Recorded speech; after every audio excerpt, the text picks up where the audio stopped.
Saya mau mengajak Anda semua di Bilangan bab 6 ayat 22. Waktu itu Allah berfirman kepada Musa, katakanlah kepada Harun dan seluruh keturunannya, bila engkau memberkati umat Israel, katakanlah demikian, kiranya Tuhan memberkati, kiranya Tuhan mengasihani, kiranya Tuhan menyinari kita dengan terang wajahnya, memberikan damai sejahtera dan kasih karunia sekarang dan sampai selama-lamanya. Kami percaya Engkau telah memberkati kami saat kami dibaptis menjadi anak-anak Tuhan. Dan kami juga percaya apa yang telah Tuhan berkati akan terus diberkati untuk selama-lamanya. Dahulu, sekarang dan sampai selama-lamanya. Amin, amin, amin, amin. Saudara, birkat Kohanim ini Bilangan bab 6 ayat 22 sampai 24. Nanti kalau Anda diberkati oleh seorang imam, oleh seorang pastor, terus pastornya sambil berkatin sambil main HP gitu ya, sambil sibuk, sambil nggak fokus, colek.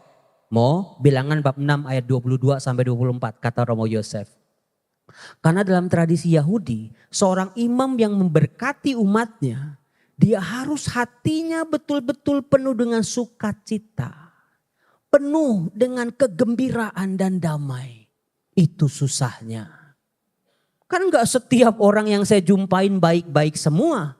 Ada yang jengkelin, ada yang nyebelin, ada yang gosipin.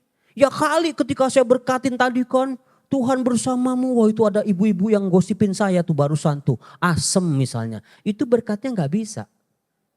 Kalau saya sendiri betul-betul hancur dalam kesedihan, itu juga sulitnya minta ampun. Seorang imam ketika memberkati, ini juga penting kalau bapak-bapak mau memberkati keluarganya, hatinya harus penuh sukacita dan damai sejahtera, betul-betul.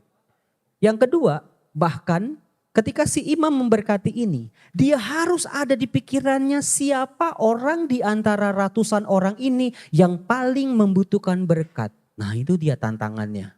Kalau umatnya 1000 gimana? Maka si imam ini harus kenal satu persatu umatnya. Itu susah tantangannya. Di kepala saya ketika saya memberkati siapa ini? Ada yang lagi sakit, ada yang lagi bergulat, ada yang lagi bergumul, ada yang sedang ditimpa hutang. Itu Tuhan biarlah orang itu dulu Tuhan yang dapat berkat. Yang lain bisa menyusul. Itu luar biasanya birkat Kohanim. Silakan diklik. Now I see God's POV. Sekarang aku melihat sudut pandang Tuhan. Berarti saudara-saudara, kalau sekarang aku bisa melihat sudut pandang Tuhan, apa yang Tuhan mau dalam kehidupanku, berarti suatu saat atau pernah kita mengalami POV-nya Tuhan tidak selalu terlihat. Bahkan enggak kelihatan sama sekali. Tuhan, aku mau mengikuti Engkau. Boro-boro ngikutin Tuhan, jejaknya yang mana juga nggak tahu. Tuhan aku mau Tuhan ikut jejak langkahmu, jejaknya juga yang mana. Jangan-jangan selama ini kita ngikutin jejak orang lain sehingga kita nyasar. Terima kasih buat Anda semua yang ikut terlibat di sini. Baca firman Tuhan setiap hari, baca duduk dengan di komunitas sel masing-masing, mencoba merenungkannya. Kadang kalau cuma ngarepin khotbah pastor susah kan. Romonya ngomong apa? Terus nih anak nangis mulu lagi. Terus gerejanya juga gerah. Seringkali 10 menit pastor itu khotbah terlalu sulit untuk ditangkap. Maka syukur pada Allah ada kegiatan-kegiatan seperti ini. Anak-anak Tuhan mau duduk diam membaca firman Tuhan. Firman Tuhanlah cahaya. Ya ketika POV-nya Tuhan, Tuhan maunya apa sih dalam hidupku? Gelap, gak kelihatan. Kabur semua. Firman Tuhan menjadi kacamata bantuan buat kita. Oh Tuhan itu maunya begini. Oh Tuhan mau saya mengambil keputusan ini. Oh ini yang harus saya perjuangkan dalam hidup. Itu dia. Apa yang menyebabkan POV Tuhan tidak terlihat? Coba klik. Nah ini dia. Seringkali kita terlalu membiarkan orang-orang ini untuk mendefinisikan diri kita. Ini hati-hati. Memang kita juga harus buka diri, buka telinga orang ngomong apa. Tapi sayangnya di zaman ini semua orang mau kita dengerin. Belum tentu semuanya baik. Kamu payah, bego kamu, tolol kamu, gak becus kamu, memble kamu itu gagal, kamu itu jelek, kamu itu gak berguna, kamu itu beban, kamu itu dan lain sebagainya. Maupun bisa jadi orang tua yang ngomong begitu, bisa jadi sahabat-sahabat kita begitu, anggota keluarga kita kayak begitu, termasuk juga pasangan-pasangan hidupmu. Saya nggak bilang pasangan hidup kita ya, saya nggak punya. Saya nggak punya. Pasangan hidup Anda yang seringkali juga ngomongnya kelewat lemes. Kamu tuh bisa apa? Nah itu dia. Dibanding-bandingin sama suami tetangga sebelah. Aduh tersayat-sayat Romo. Seringkali kita terlalu menampung itu semua. Masukin dalam kepala kita dan jadi racun buat kepala dan hati kita. Oh ternyata aku gak beres, oh ternyata aku memang payah, oh ternyata memang aku lemah, ternyata memang aku gagal, ternyata aku menjadi beban keluargaku. Hati-hati, tidak semua yang orang katakan tentang diri kita itu bisa kita tampung. Dengarlah siapa yang berjuang bersama Anda dari nol. Kalau orang cuma deketin Anda ketika Anda lagi sukses, bisa jadi 90% mereka punya motif-motif yang lain. Tapi siapa yang bersama-sama dengan Anda ketika Anda terpuruk, ketika Anda jatuh. Yang masih percaya bahwa Anda mampu ketika Anda gagal. Dengerin mereka. Kamu berharga, kamu berarti, kamu dicintai misalnya. Klik. Nah ini dia. Banyak orang berdoa. Tapi berdoa langsung Bapa Putra Roh Kudus amin ya Bapa engkau sungguh baik. Tolong dong Tuhan ini saya lagi usaha dagang kok sepi amat ya. Udah langsung ngomongnya tentang kebutuhan-kebutuhan kita. Enggak salah sih, enggak ada yang nyalahin. Ya kepada siapa lagi kita minta selain sama Tuhan. Tapi tolong dalam doa sediakan juga waktu. Bertanya sama Tuhan. God, what do you see in me? Bukan cuma orang tuaku yang melahirkan aku. Bukan cuma pasanganku saja Tuhan. Tapi engkau sang penciptaku. Apa yang kau lihat? Ketika engkau membentuk aku dalam rahim ibuku. Apa yang ada di pikiranmu Tuhan? Apa yang ada dalam rencanamu Tuhan? Ini orang ini mau jadi apa? Kabar baiknya adalah segala yang diciptakan oleh Tuhan baik adanya. Bereshit bara Elohim et hashamayim wa et haaretz wa haaretz tahu wa vohu wa meruach Elohim refet al tachom hamayim wa yomer Adonai yehi or wa yehi or wa yomer Adonai hi or kitov. Tuhan melihat yang diciptakan baik. Pernahkah Anda dalam doa Anda, dalam sujud Anda, kamu itu sesungguhnya baik.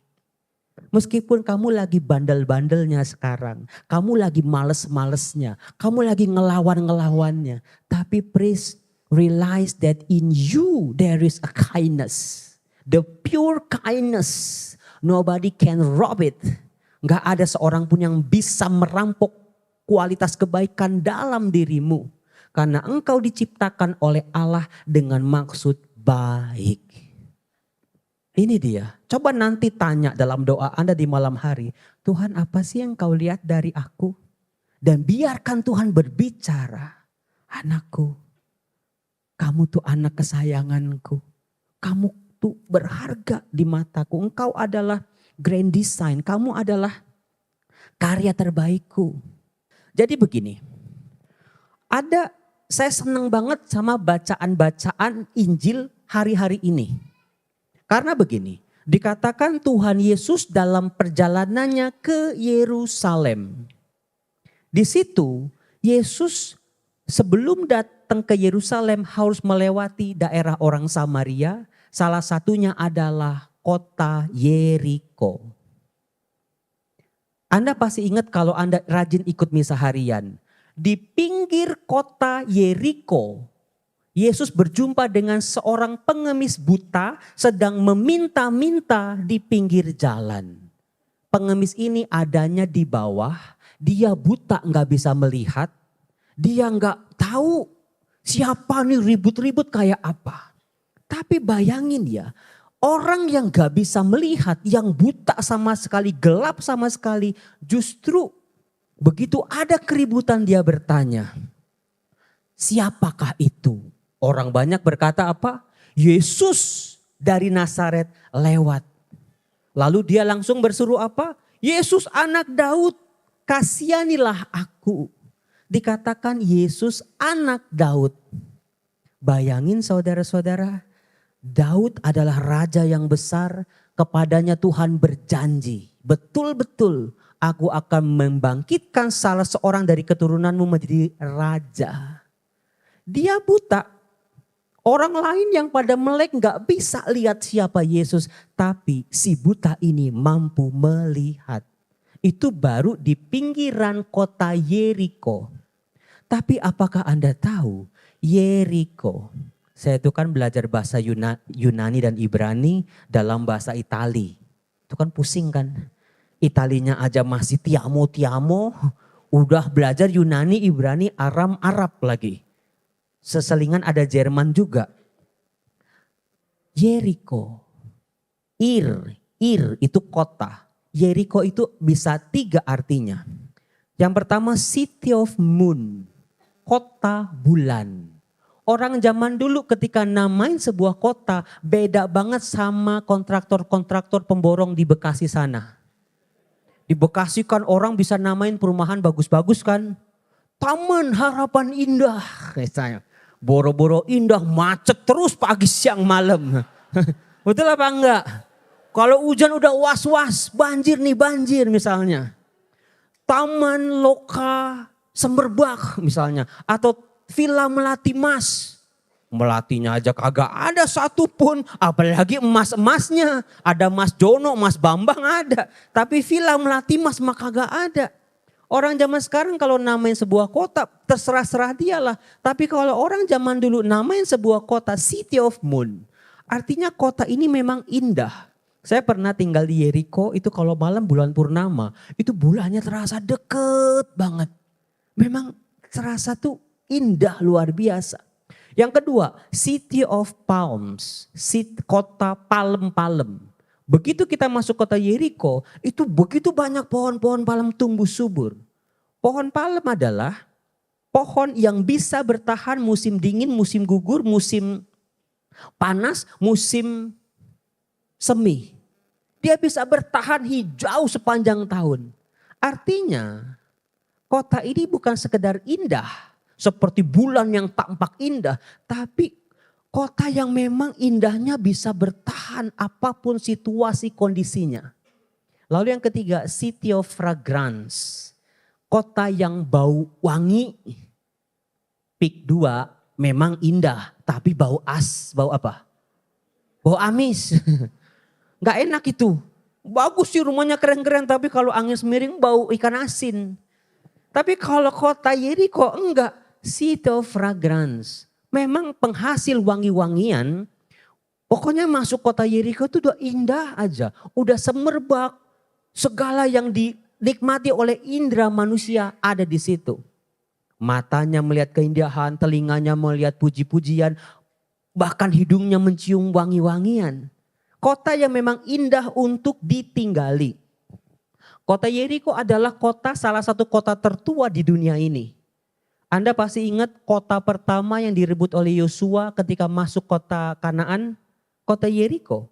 Kenapa? Karena kota ini, kalau Anda nanti ke sana, itu kota dikelilingi oleh bukit-bukit alamiah yang menciptakan tembok-tembok yang luar biasa. Satu tembok saja alamiah ya, itu bisa membuat aman. Yeriko punya 2 lapis. Yeriko punya 2 lapis, indah, aman, semerbak, wangi pula. Tapi apa yang terjadi di zaman Yesus? Kota yang indah ini yang bisa dinikmati oleh segala macam indera manusia. Tetapi melupakan ada seorang anak Tuhan karena dia buta tapi duduk meminta-minta. Tersingkir, terbuang, sampah masyarakat.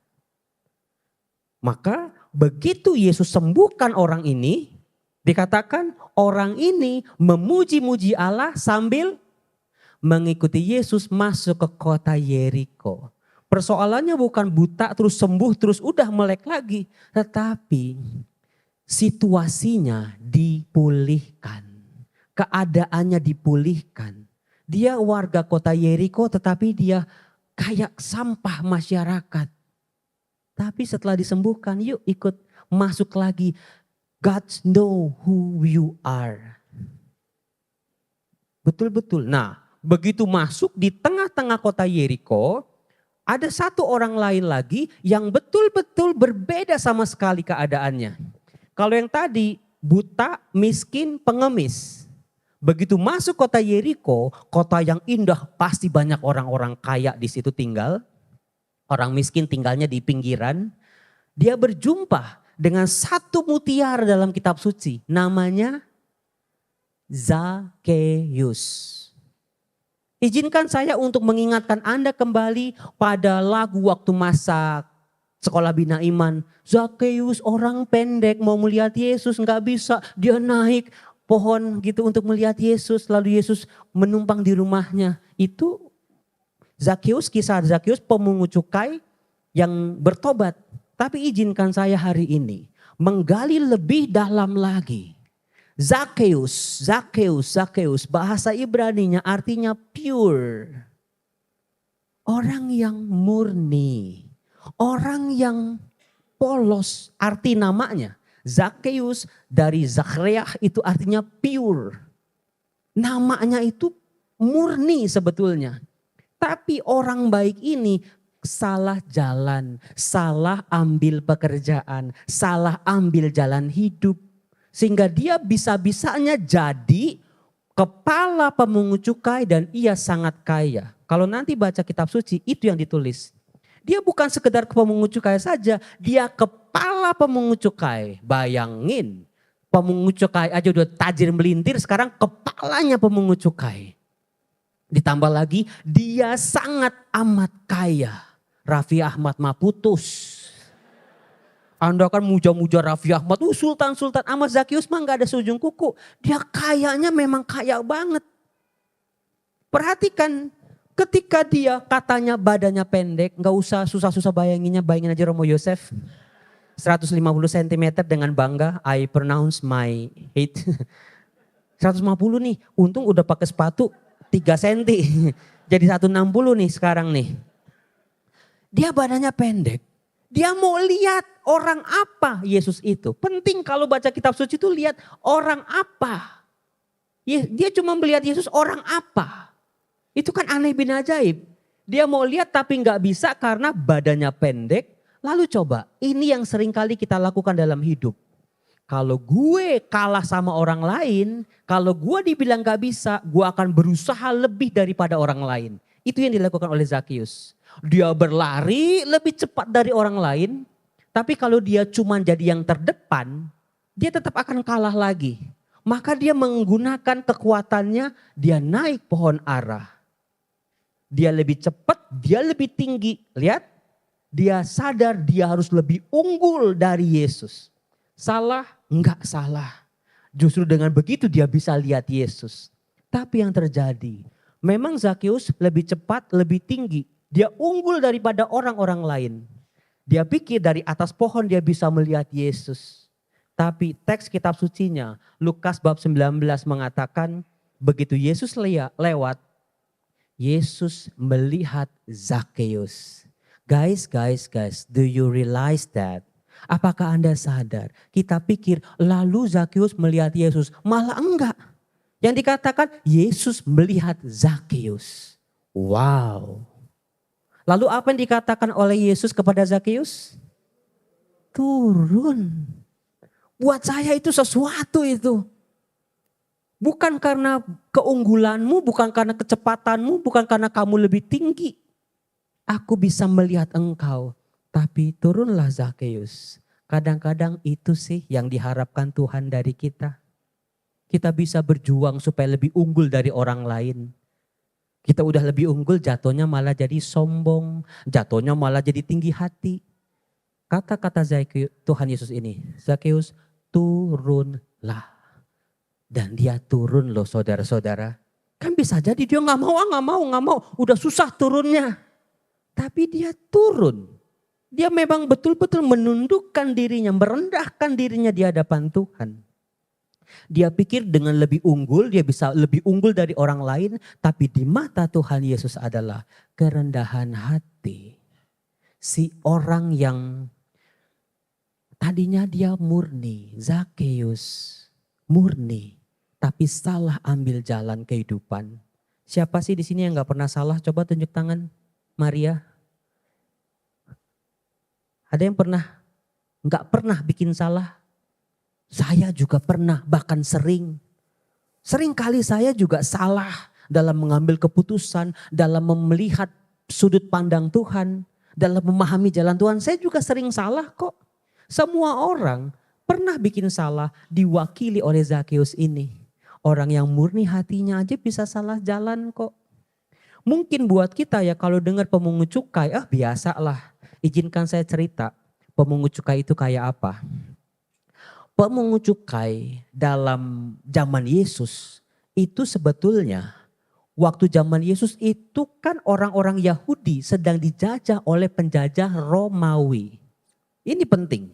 Penjajah Romawi menjajah lalu mencoba mengeruk semua sumber daya dengan menggunakan penduduk-penduduk warga lokal untuk dijadikan sebagai pemungut-pemungut cukai ini. Jadi dibayangkan di pinggir Danau Galilea itu ada begitu banyak rumah-rumah cukai. Karena apa? Gara-gara satu tokoh dalam kitab suci namanya Raja Herodes. Ini dia menggunakan politik, mohon maaf kalau saya salah ngomong, jilat pantat. Herodes bukan keturunan Daud. Herodes gak ada kaitannya sama Daud dan keturunannya. Dia bukan keluarga kerajaan, tapi gara-gara dia dekat sama penguasa Roma, dia dengan kekayaannya dia coba jilat pantat itu penguasa Roma sampai dia diangkat sebagai raja boneka. Dia nggak punya kekuatan untuk dijadikan raja, maka dari itu setiap tahun dia harus membayar upeti-upeti yang sangat banyak ini.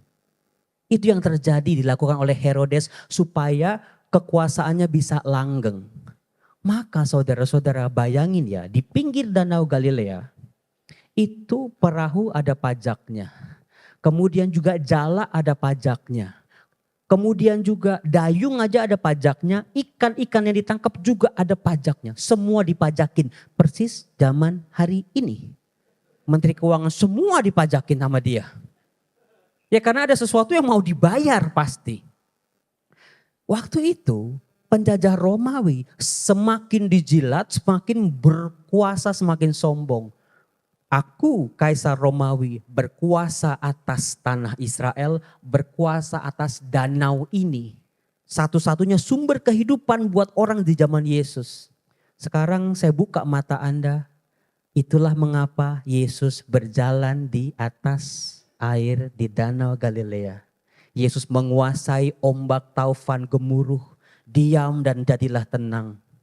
Itu bukan sekedar drama-drama gitu ya. Enggak, kayak film-film silat Korea itu enggak. Yesus berjalan meredakan badai. No, kita diajak untuk penguasa yang sejati. Bukan Kaisar Roma, bukan Herodes, tapi Jesus himself. Akulah rajamu, aku yang menguasai seluruh Danau Galilea, seluruh isinya, seluruh kehidupan, aku penguasanya. Aku menaklukkan danau ini. Jadi kalau baca kitab suci itu coba dalamnya tuh sampai kayak gitu. Dibelek. Jangan cuma baca nguap terus tutup tidur. Tapi coba nikmati. We'afta Adonai Eloheinu v'kol levevka v'kol meoska v'kol nefeshka. Apalagi itu Romo Yosef. Adik saya itu ada 2 muncul di situ. Dia aja bingung kok kokohnya bisa bahasa Ibrani ya gitu. Kasihlah Tuhan Allahmu dengan segenap jiwamu, segenap kekuatanmu, segenap akal budimu. Sayang 1000 sayang, Kita cuman mencintai Tuhan kalau butuh doang. Kita cinta Tuhan cuman di lagu-lagu rohani doang. Kita cari Tuhan ketika kita lagi ada butuhnya doang. Tidak sepenuh hati, tidak sepenuh pikiran, tidak sepenuh tenaga. Besok saya cek siapa yang ke gereja besok pagi. Kan Sabtu udah Romo. Sabtu udah. Minggu depan lah coba. Ketika ada kondangan, temen akrab Anda mau nikah. Waduh, ke gereja apa kagak ya? Ke gereja apa kagak? Udah kayak cacing kepanasan. Ke gereja apa enggak? Ke gereja apa enggak? Ntar kalau ke gereja dandanannya udah luntur duluan misalnya. Saudara-saudara, coba cintai Tuhan dengan segenap seluruh dirimu. Kalau kemuliaan tadi dinyanyiin kan ya. Orang tadi saya lihat udah pada lirik jam. Lama nih. Kemuliaan dinyanyiin nih. Itu dia, emangnya saya nggak ngeliat tadi. Baru kemuliaan kepada Allah di surga. Wah udah pada lama dah. Ntar food courtnya keburu penuh dah tuh. Nanti Jeko-nya udah promonya keburu habis dah tuh. Emangnya saya nggak tahu, saya tuh bisa baca pikiran Anda loh. Kita sering kali kalau doa aja mintanya buru-buru. Kita mau memuji Tuhan ketika ada maunya doang. Ketika kita deketin Tuhan ada udang di balik bakwannya. Saudara-saudara, untuk menangkap POV-nya Tuhan, sudut pandang Tuhan, itu dibutuhkan sebuah kerendahan hati. Tadi yang dilakukan oleh Zakheus, turunlah Zakheus, kerendahan hati, humility. Ini yang seringkali sulitnya. Karena kita punya pikiran sendiri, kita punya mata sendiri, kita punya rencana sendiri, kita punya hitung-hitungannya kita sendiri. Ketika Tuhan membelokkan kita supaya untuk bisa lebih baik lagi, kita keras hati, nggak mau, susah, nggak mungkin, impossible dan lain sebagainya. Seperti Zakheus, tundukkan dirimu, tundukkan dirimu, tundukkan dirimu di hadapan tahta Allah Maha Tinggi. Lalu poin yang kedua, saudara-saudara, saya senang banget sama bacaan pertama minggu-minggu ini. Diambil dari kitab 1 Makabe dan 2 Makabe. Kitab ini saudara-saudara kita yang sebelah nggak punya. Bayangin ya, orang Yahudi itu nutup kitab suci mereka di kitab Maleaki. Itu tahun 300. 300 sebelum Yesus lahir itu udah ditutup. Kitab suci kita selesai sampai di sini. Buat orang Yahudi nggak problem, 300 tahun sebelum Yesus lahir udah ditutup. Nggak problem itu. Nah, yang problem adalah orang-orang Kristiani ini karena ada perjanjian baru yang dimulai katakanlah tahun 0 di zaman Yesus. Kalau kita sebagai orang Katolik kita tahu nih di tahun 300, tahun 200, tahun 100 apa yang terjadi. Kita tahu dengan kitab Deuterokanonika. Orang Katolik seringkali cuma bangga doang punya Deuterokanonika, dibaca juga kagak. Cuman bangga aja gitu ya. Baca betul-betul. Di situ akan kelihatan 300 tahun sebelum Yesus lahir. Ternyata ada sebuah pergumulan yang luar biasa. Waktu itu orang Israel sedang dijajah oleh penjajah Yunani. Sebuah penjajahan yang sangat amat mengerikan. Menjijikan bahkan. Anda sering baca itu ada satu ibu yang punya 7 anak. Pernah dengar, ingat ya? Yang anaknya satu-satu disuruh makan babi terus kagak mau. Coba kita suruh makan babi, nambah dah. Apalagi babi panggang, nambah sekalian. Pakai sambal biar sedep. Waktu zaman itu babi itu diharamkan. Maka ibu ini, coba kalau Anda jadi ibu anak-anak itu ya. Udah makan aja repot amat. Udahlah telan aja. Ntar urusan bagaimana terserah. Tapi ibu ini lebih baik aku kehilangan anak-anakku asal mereka tidak melanggar perintah Tuhan. Ternyata di zaman itu masih ada orang-orang yang berpegang pada Tuhan. Karena zaman itu saudara-saudara dikatakan di Yerusalem didirikan gelanggang olahraga. Pernah ada olimpiade loh di Yerusalem. Yang namanya olimpiade zaman dulu itu mah kagak pakai apa-apa. berlari nggak pakai apa-apa. Itu ada di artefak-artefak kuno. Lalu dibangunlah tempat-tempat pemandian air panas. Tadinya tuh cuman orang-orang Yunani aja, orang-orang asing yang ikut. Lama-lama si orang-orang Yahudi ini ikut-ikutan. Nah ketika mandi kan saling lihat-lihatan tuh. Loh kok itumu begitu, ituku kok begini. Maka dikatakan mereka memulihkan kulup-kulup kulit mereka. Gak ada anak-anak kan? Anak-anak di ruang sebelah. Mereka memulihkan kulup-kulup kulit mereka. Silakan bayangin sendiri kayak apa ya? Apa pakai usus kambing kali? Masa bisa dipasang lagi? Artinya mereka menjadi malu dengan tradisi nenek moyang mereka. Dengan ajaran iman mereka. Mereka udah gak baca lagi kitab suci, gak baca lagi Taurat, gak baca lagi Musa, Abraham, Daud, gak baca. Udah penuh sama ajaran-ajaran filsafat Yunani. Tantangannya berat luar biasa. Bukan cuma Allah yang disembah tapi juga berhala-berhala. Ada satu orang NPD, super NPD, ada dalam kitab suci namanya Raja Antiochus. Itu ada jejaknya, NPD sudah ada ribuan tahun yang lalu. Ini si Antiochus ini, dia mencaplok, dia menggorok orang-orang yang tidak mau menyembah dia. Dia haus sama harta emas, perak, permata. Lalu suatu saat ketika dia itu dikalahkan, ketika dia udah hampir mati dia ngomong begini. Kenapa kengerian menimpa aku? Bukankah aku ini dicintai oleh rakyatku? Kampret itu. Itu betul-betul NPD sih dia. Dia gak ngerasa dia udah menyakiti banyak orang. Bayangin orang yang gak nyembah dia. Kek. Di zaman Makabe itu bukan cuma kek doang. Direbus, dikuliti, dipacung. Wah ngeri itu. Ini si NPD ini gila-gilaan emang. Terus ketika dia mau sakit dia bisa-bisanya ngomong. Mengapa penderitaan sampai padaku? Bukankah aku dicintai oleh rakyatku? Itu super NPD. Dia gak mau disalahin. Dia merasa diri paling benar. Bayangin di zaman seperti itu dia jadi raja. Orang-orang Israel banyak sekali meninggalkan iman nenek moyang mereka. Banyak yang convert, banyak yang ateis pada zaman itu. Tapi syukur kepada Allah. Ada orang-orang yang bernama Matatias. Ada orang-orang bernama Phineas. Ada orang-orang bernama Yudas Makabe. Ada orang yang namanya Eleazar. Pernah dengar nama itu? Baru kali ini Romo.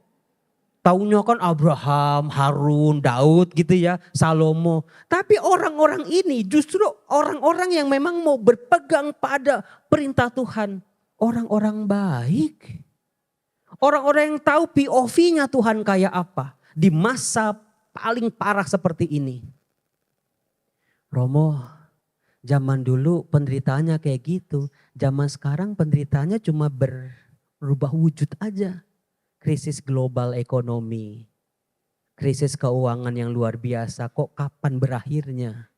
Orang-orang mulai akrab dengan namanya pinjol lah, dengan judol lah, dengan segala macam benjol-benjolnya itu. Ketawa sih sebetulnya hatinya pada menangis tuh. Anak saya kena Romo, suami saya kena Romo. Gimana terusnya? Krisisnya sama. Ketika krisis ditentukan oleh orang-orang di luar sana. Kalau krisis ditentukan oleh diri sendiri mungkin kita bisa lah cari solusinya. Tapi krisis yang ini, kita mau kerja pagi siang malam ya gimana Romo? Kerja makin berat, penghasilan makin tipis. Ini yang terjadi saat ini, apakah Anda sadar? Orang krisis ekonomi bukan karena males. Tapi karena situasinya memang sedemikian. Banyak orang di situasi seperti itu sama seperti orang-orang di zaman Yudas Makabe. Say goodbye with their faith. Nyerah, kalah. Mereka lebih mengandalkan POV-nya mereka sendiri. Tapi untung tadi, namanya siapa aja tadi? Hai, Eleazar, Phineas, Matatias dan Yudas Makabe. Tancepin 4 nama ini. Kasihan mereka jasanya udah besar tapi gak ada yang inget coba. Kan kesian bener. Mereka orang-orang baik, orang-orang taat tapi bekerjanya seolah-olah di belakang panggung. Gak dikenal. Saya mengharapkan dari ujung sampai sini, sampai ujung sana. Anda juga bisa menjadi bagian dari 4 orang ini. Situasiku tidak baik-baik, duniaku sedang tidak baik-baik, tapi aku mau berpegang pada janji Allah. Karena aku sadar POV-nya Tuhan. Aku sadar Tuhan maunya apa dalam hidupku di saat dunia sedang tidak baik-baik saja. 4 orang ini selalu dikenang, betul-betul menjadi pembelajaran buat kita. Maka dari itu saudara-saudara, mari hening sejenak. Apakah Anda pernah membuat spiritual bubble? Spiritual bubble, ini penting banget nih. Saya sebelum kesini dari tadi pagi ya, saya tahu nih acara saya akan padat banget. Saya selalu bilang, saya bikin spiritual bubble ya, pelindung. Kayak sabun, gelombang sabun itu, tapi spiritual. Bisa pakai Mazmur 23, Tuhanlah gembalaku takkan kekurangan aku. Adonai roi loeksar, Adonai roi loeksar. Tuhan adalah gembalaku takkan kekurangan aku. Ia membaringkan aku di padang rumput yang hijau. Ia menyegarkan jiwaku. Ia membaringkan aku di air yang tenang. Sekalipun aku berjalan dalam lembah kekelaman, aku tidak takut bahaya sebab Engkau besertaku. Gadamu dan tongkatmu itulah yang menghibur aku. Engkau menyediakan hidangan di hadapan lawanku. Engkau mengurapi kepalaku dengan minyak, pialaku penuh berlimpah. Kemurahan dan kasih Tuhan belaka yang akan menyertai hidupku sepanjang hidupku. Dan aku akan berjalan diam dalam rumah Tuhan sepanjang masa. Itu ciptakan saudara-saudara. Ciptakan ini nih pelindung yang tidak kelihatan. Spiritual bubble. Atau bisa juga Mazmur 27. Adonai roi wei yishi mimira Adonai meos hayai bimi echat. Tuhan adalah terangku dan keselamatanku, kepada siapa aku harus takut. Tuhan adalah benteng hidupku, kepada siapa aku harus gentar. Ulang-ulang 1 menit, 2 menit sebelum Anda keluar rumah, sebelum Anda bekerja, sebelum Anda mengambil keputusan. Ciptain itu. Jangan sampai gelembung itu pecah. Karena gini, kita nggak pernah tahu siapa orang rekan bisnis kita kayak apa. Kita nggak pernah tahu di jalanan kita ketemu orang seperti apa. Kita nggak pernah tahu lawannya kita siapa. Ada kalanya kelihatan di depan mata, tapi ada kalanya dia bermain dari belakang. Ada kalanya pakai kuasa-kuasa yang lain. Kalau kita nggak melindungi diri kita dengan spiritual bubble ini, habis kita, bonyok kita, babak belur kita. Ditikung dari belakang, disikut dari samping, hancur dari depan. Tuhan, Engkaulah pelindungku. Adonai ori weyishi mimera. Adonai meos hayai mimechat. Tuhanlah terangku dan keselamatanku, kepada siapa aku harus takut. Tuhan adalah benteng hidupku, kepada siapa aku harus gentar. Pertolongan kita dalam nama Tuhan yang menjadikan langit dan bumi. Lindungi aku Tuhan, lindungi keluargaku Tuhan. Biarlah ada pilar-pilar doa, ada hati yang percaya, ada kuasa-kuasa bekerja mulai hari ini Tuhan. Maka dari itu jiwaku mau memuji-Mu karena kebaikan-kebaikan-Mu Tuhan. Rasa syukurku adalah perlindungan ajaib bagiku. Sukacitaku Tuhan, kebaikan yang mengalir daripada-Mu Tuhan, melindungi aku sepanjang hidupku. Dari segala yang jahat, dari segala kuasa-kuasa gelap, Tuhan lindungi anak-Mu. Dalam nama Yesus. In the name of Jesus. In the name of Jesus. In the name of Jesus. Dalam nama Yesus. Seluruh lidah mengaku Yesuslah Tuhan. Semua lutut bertekuk menyembah Tuhan, Rajaku. Amin. Amin.